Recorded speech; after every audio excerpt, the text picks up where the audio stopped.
I'm using an LED so that you guys will be able to see how the shadow also changes in real time, and then we'll transition back to me using my softbox.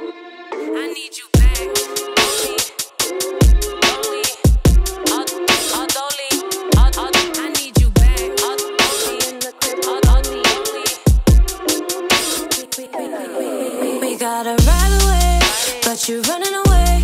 You just gon' throw it away. Where's the roadway, baby? Just come home tonight. All night. Welcome back to my channel. I'm with the lovely Siki again in the studio, and today we're just going to be talking about one light. We're just going to be using this light over there to create a really dope image of Siki. Let me show you what's going on. So the interesting thing about what I'm doing today is I am creating drama by, almost shooting like a very low-key portrait. And the reason why it's a low-key portrait is because of the way I'm positioning the light and where the shadows are going to be falling. So I'm more or less like shooting into the shadow part of the frame. So usually you will see that cinematographers like to do this because it creates more depth and drama in the shots. Most of the time when I'm shooting, I always like my light to be in front of my models, so I get like the best light on them. So what we're going to do is I'm going to use this LED as a demo for you guys to see. So let's just imagine that this is going to be our softbox, okay? I'm using an LED so that you guys will be able to see how the shadow also changes in real time, and then we'll transition back to me using my softbox. So most of the time when I am shooting my subjects, I always bring my light almost, so look straight into the camera.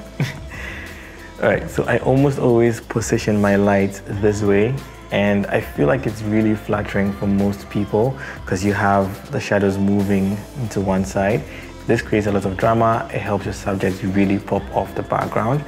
And sometimes if I'm doing beauty, I will bring the light straight onto my subject, something like that. And what this does is generally pushes the shadows down so I can play with the angle. If I lift it up, you can see that the shadows are getting longer and it's not really as flattering.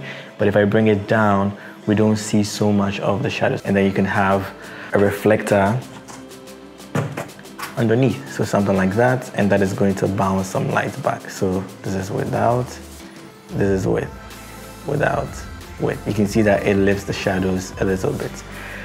All right, so what we're doing today, instead of me putting the light over here, this is my favorite position, I'm going to bring the light all the way off to the side. Now, by doing this, you can see that I'm creating something that looks almost like a split light, and that is because half of her face is in light and then the other half is in shadow. But what I intend on doing is having her turn towards the light. So please turn towards the light. And I can see that immediately she turns towards the light, I'm beginning to get really nice light on her, and I'm creating a very dramatic shot. So when I'm shooting from this angle, I'm shooting more towards the shadow side, and so this is a short lighting. If I move the light rather to this side, this becomes broad lighting because I'm shooting towards where majority of the light is. So over here, short light, very dramatic. People use it in cinema a lot. It's really, really flattering if you want to get like a 3D pop or some extra drama in your shots. So let me just talk a little bit about my lighting. After the demo that I did for you guys to see with the LED, she thinks I'm talking to her. So after the demo I did with the LED for you guys to see, we're applying the same thing here. So what I have is I have this light offset a little bit to the side, right? And you can see that it's almost towards you guys. You guys can see the light. But when you look at the light, do you see the white surface? So once she does, it means that there is going to be a little bit of light hitting her. But what I was saying was all the time, or most of the time when I'm shooting, I rather want to have my light, somewhere here at a 45-degree angle pointing downwards towards my subject. But in this case, I want the light to come from almost behind her. So we're throwing the light in front of her. That means that the background should go a little bit darker. And I have a reflector down here to pick up any light and then just bounce back And then I have a V flat on this side, and I'm using the black side again so that the white wall doesn't bounce any light back to open the shadows. This is going to prevent that and then just help us deepen the shadows and the contrast, which is going to help us with creating this dramatic portrait that we are looking for.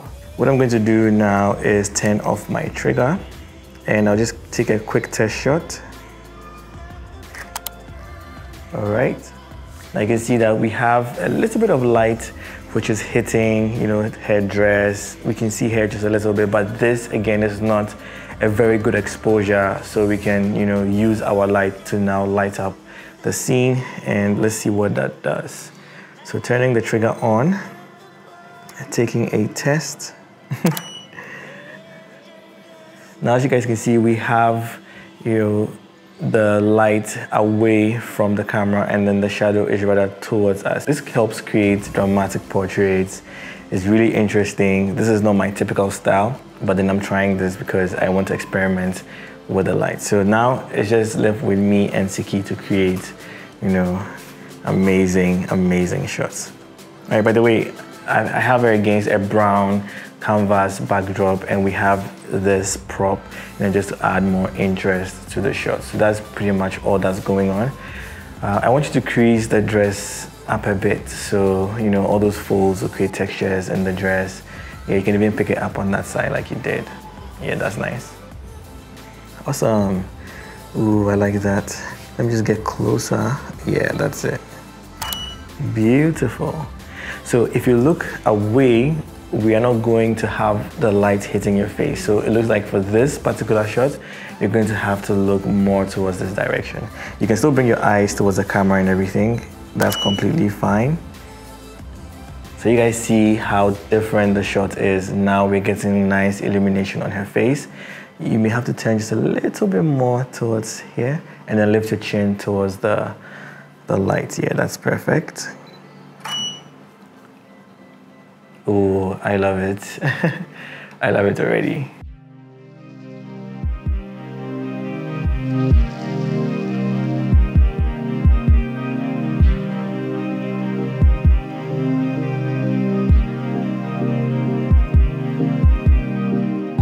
By the way, I'm shooting with my Canon R5 and the Sigma 50mm 1.4 art lens. I'm at 1/200 on the shutter speed, f2 on the aperture, and ISO 100, in case you're wondering. I'm just gonna come close. Ooh, that's it. Beautiful.